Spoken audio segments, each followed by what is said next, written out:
کچھ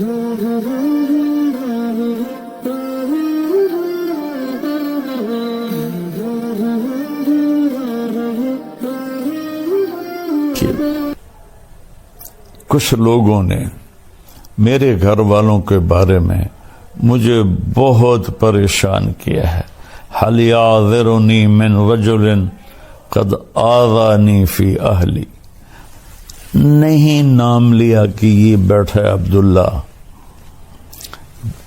اور یہاں ایک دوسرے کا نام لے کے چیلنج کر رہے ہیں. چیلنج کرتا ہوں.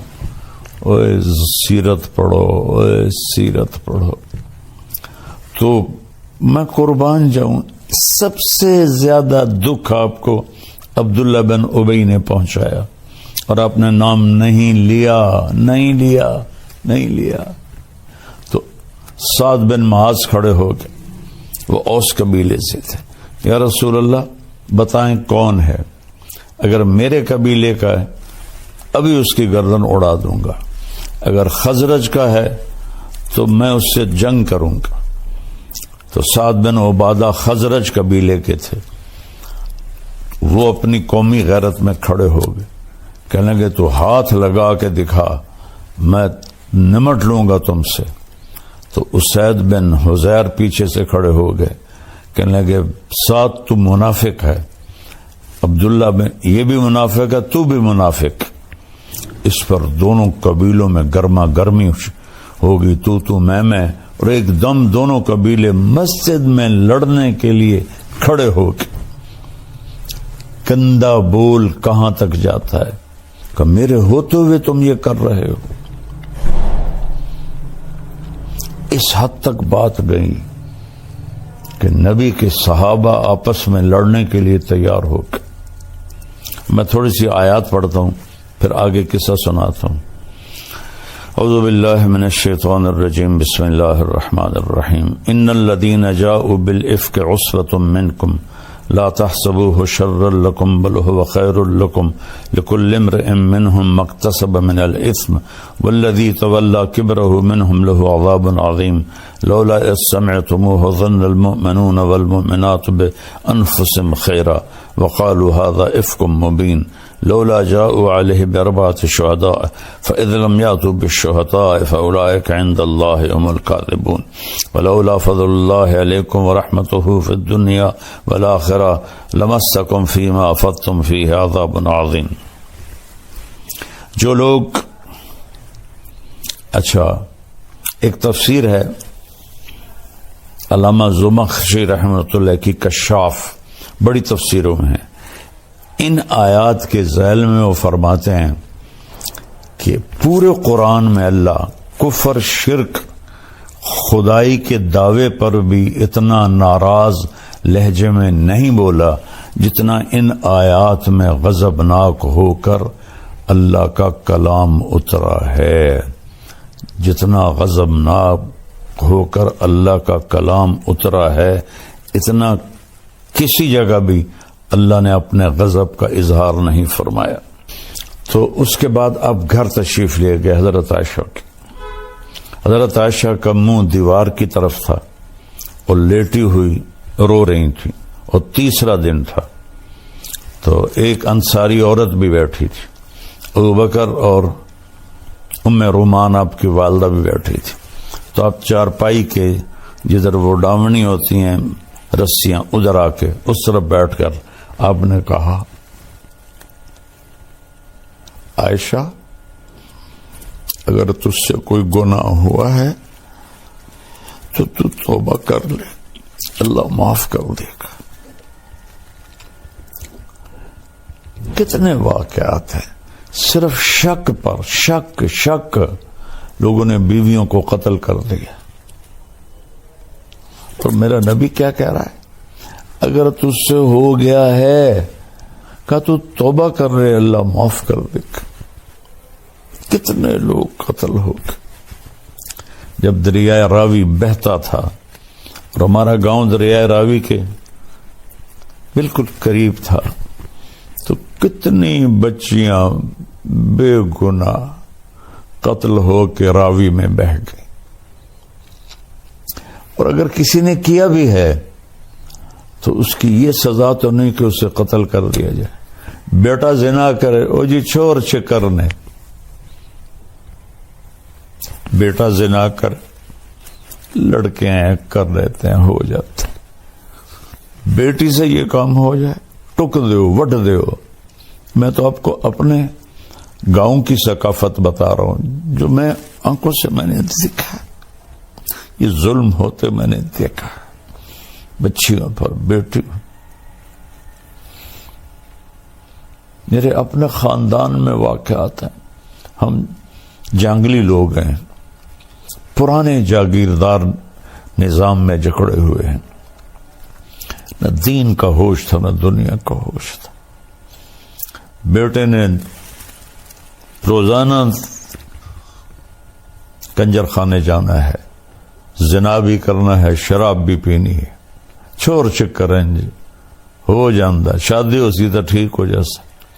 بیٹی پہ شک پڑ جائے اور خدا نہ خواستہ کچھ اس سے ہو بھی جائے، بشر ہے، وٹ دیو. واقعہ مجھے یاد آتا ہے، اس بدبخت نے اس طرح ٹوکا لے کے ٹکڑے ٹکڑے کر کے اس کے ٹکڑے دریا میں پھینکوا دیے تھے. کاش تم اپنے نبی کی زندگی پڑھتے. نہ تمہیں موبائل سے فرصت ہے،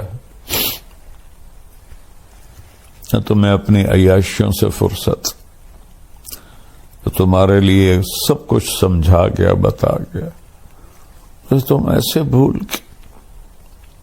وہ تو آسمان پر بھی پکار رہا ہوگا، کبھی ہم بھی تم میں بھی چاہت تھی، کبھی ہم بھی تم میں بھی راہ تھی، کبھی ہم بھی تم بھی تھے آشنا. تمہیں یاد ہو کہ نہ یاد ہو. نہ دنیا میں امت کو بھولے، نہ آخرت میں جب ماں کہے گی نفسی نفسی، باپ کہے گا نفسی نفسی، خامن بیوی بہن بھائی نفسی نفسی. کچھ نہیں لگتا تو میرا، کچھ نہیں لگتا، دفع ہو جا. نبی پکاریں گے نفسی نفسی. ایک ہستی پکارے گی، یا رب امتی امت، یا اللہ میری امت، یا اللہ میری امت، یا اللہ میری امت. میں قربان جاؤں. سوچو تو صحیح کیا کہہ رہے ہیں. عائشہ تجھ سے کوئی گناہ ہو گیا ہے تو توبہ کر لے، اللہ معاف کر دے گا.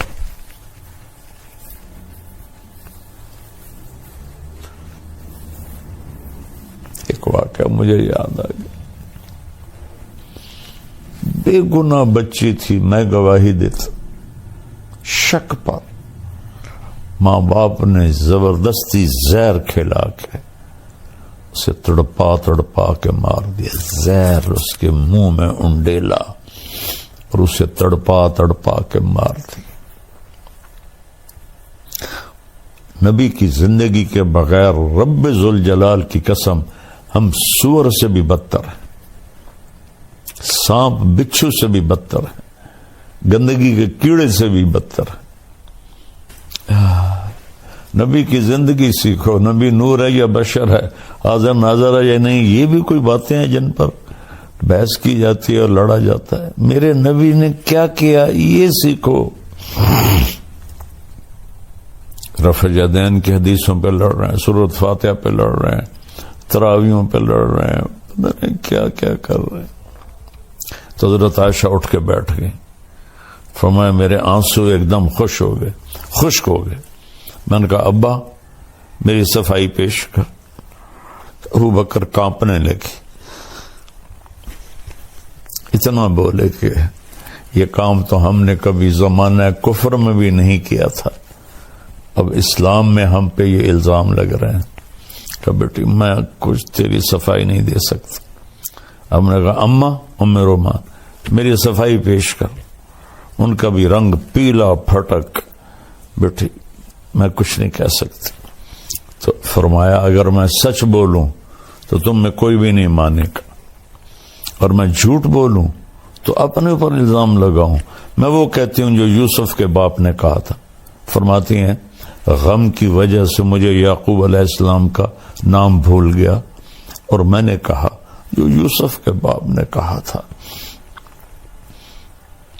انما اشکو بثی وحزنی الی اللہ، میں تمہیں کچھ نہیں کہتی، وہ جو میرا رب ہے نا، میں اسے اپنا غم بھی سناتی اور اپنا دکھڑا بھی سناتی، وہ آئے گا، وہ کرے گا میری صفائی۔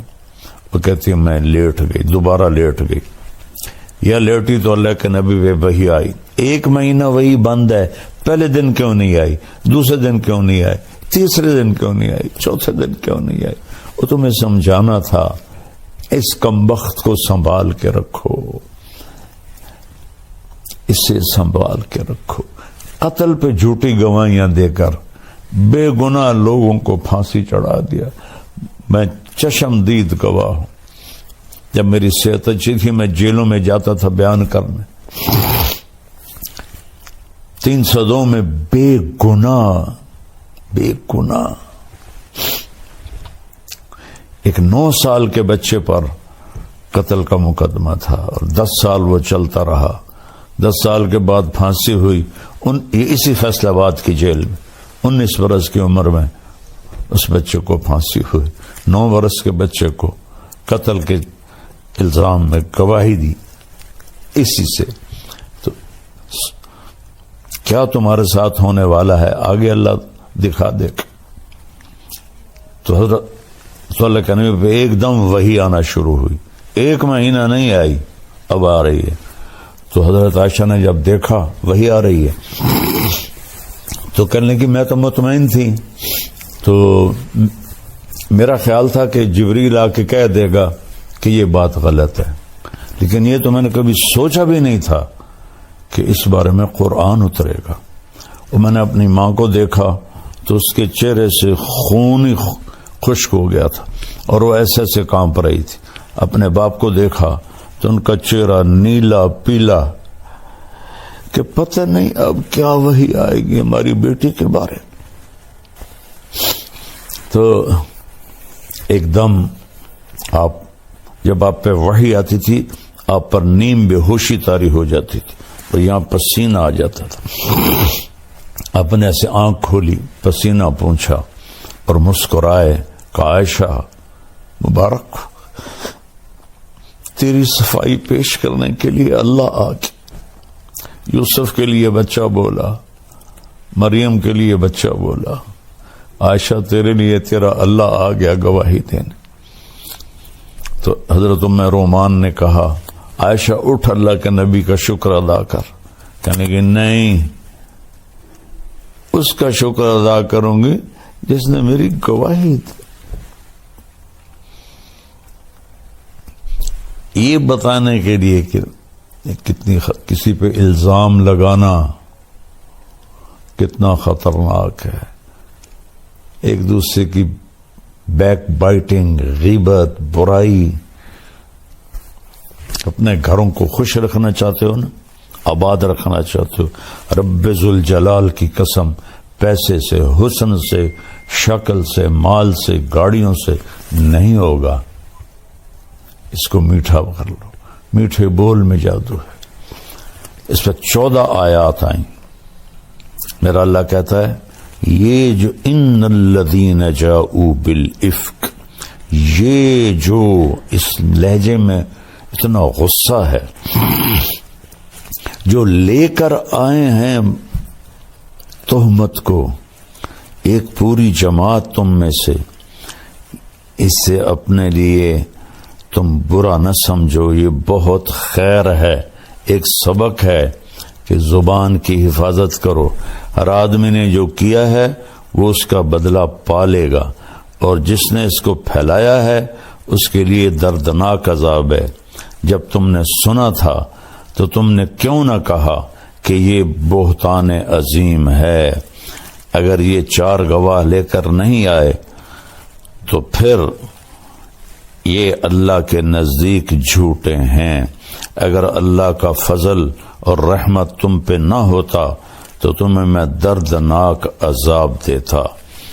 استلقونہ بألسنتکم وتقولون بأفواہکم ما لیس لکم بہ علم جب تم لگے ہوئے تھے اپنی زبان درازی کرتے ہوئے اور بولتے جا رہے تھے اور منہ سے کہتے جا رہے تھے جس کا تمہیں علم ہی نہیں ہے، تم تحسبونہ ہینا، تم سمجھتے ہو یہ ایسی بات کوئی مسئلہ نہیں، وہو عند اللہ عظیم، یہ اللہ کی بارگاہ میں بہت بڑا گناہ ہے، لولا اذ سمعتموہ قلتم ما یکون لنا ان نتکلم بہذا سبحانک ھذا بہتان عظیم۔ واہ اما جان عائشہ، جیسے تجھ پر رب بولا ہے ایسا کسی پہ نہیں بولا، کسی پہ نہیں بولا۔ یہ اس میں ایک پیچھے بڑی حکمت بھی ہے کہ حضرت خدیجہ کا درجہ امہات المومنین میں سب سے بڑا ہے،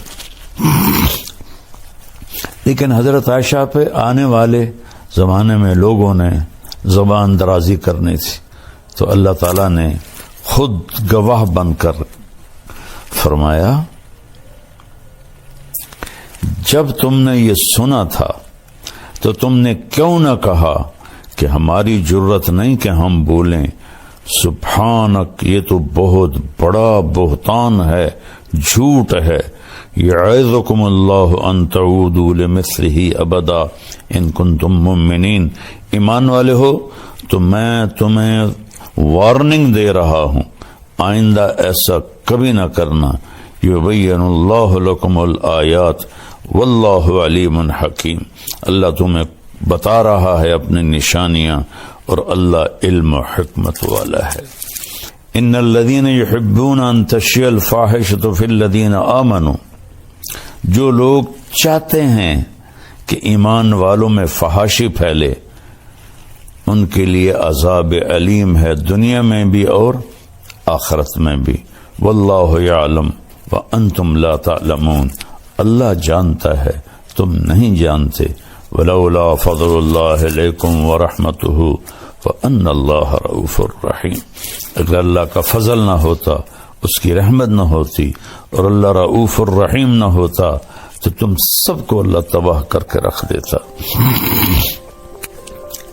ایک صلہ تو اللہ نے یہ دیا قرآن اتارا، دوسرا صلہ یہ دیا کہ واحد نبی ہیں جو بیگم کے سینے پر سر رکھے فوت، مات فی سحری و نحری، فرمایا میرے نبی میرے سینے اور ٹھوڑی کے درمیان فوت ہوئے، اور آخری چیز جو آپ کے منہ میں گئی اما عائشہ کا لعاب گیا کہ آپ کے بھائی عبد الرحمن بن ابو بکر داخل ہوئے، ان کے ہاتھ میں مسواک تھی، تو آپ کی نظریں مسواک پہ پڑ گئیں، ایسے دیکھے جا رہے ہیں، بولا نہیں جا رہا، دیکھے جا رہا، تو کہا یا رسول اللہ مسواک کرنا ہے؟ تو ہم نے کہا ہاں، تو اپنے بھائی سے مسواک لیا، چبایا، تو آپ کا لعاب لگا ہوا تھا، ان کو اللہ کے نبی کو دیا، انہوں نے لے کر مسواک کیا، تو اما عائشہ کا لعاب آپ کے منہ میں گیا، اور وہیں سینے پر سر رکھے آپ کے آخری الفاظ تھے الصلاۃ وما ملکت ایمانکم، میری امت ایک نماز نہ چھوڑنا، ایک نوکروں پر ظلم نہ کرنا، نماز بھی چھوٹ گئی اور غریبوں پر بھی ظلم کی حد ہوگی، اور پھر آخری لفظ تھے اللہم الرفیق الاعلی، یا اللہ اپنے پاس بلا لے، اور واحد نبی ہیں جو اپنی بیوی کے حجرے میں دفن ہوئے، حضرت اما عائشہ کے حجرے میں دفن ہوئے، وہ اتنے اعلیٰ مقام کی ماں ہیں کہ جس کی کوئی انتہا کوئی نہیں، اور آپ کے محبوب ترین ساتھی ابو بکر اور عمر آپ کے دائیں بائیں سوئے۔ ایک دن آپ مسجد میں داخل ہوئے، ادھر ابو بکر تھے ادھر عمر تھے، تو آپ نے صحابہ سے فرمایا ہمیں دیکھ رہے ہو؟ کہ جی، ہاکذا نحشر یوم القیامہ، اس طرح قیامت کے دن ہم اٹھائے جائیں گے، میرے ادھر ابو بکر ہوگا ادھر عمر ہوگا۔ تو اللہ تعالی ہمیں قرآن پڑھنے کی توفیق دے، قرآن پڑھو، اور یہ بہت بڑا سبق ہے حضرت عائشہ کا واقعہ، اس پہ قابو رکھا کرو، اللہ آپ سے بہت راضی ہوگا۔ السلام علیکم ورحمۃ اللہ وبرکاتہ۔ بسم اللہ الرحمن الرحیم۔ میرے محترم بھائی بہن، بچے بچیاں، سننے والے، رمضان کی آمد ہے، جس کی آپ تمنا فرماتے تھے کہ یہ اللہ تعالی ہمیں نصیب فرمائے.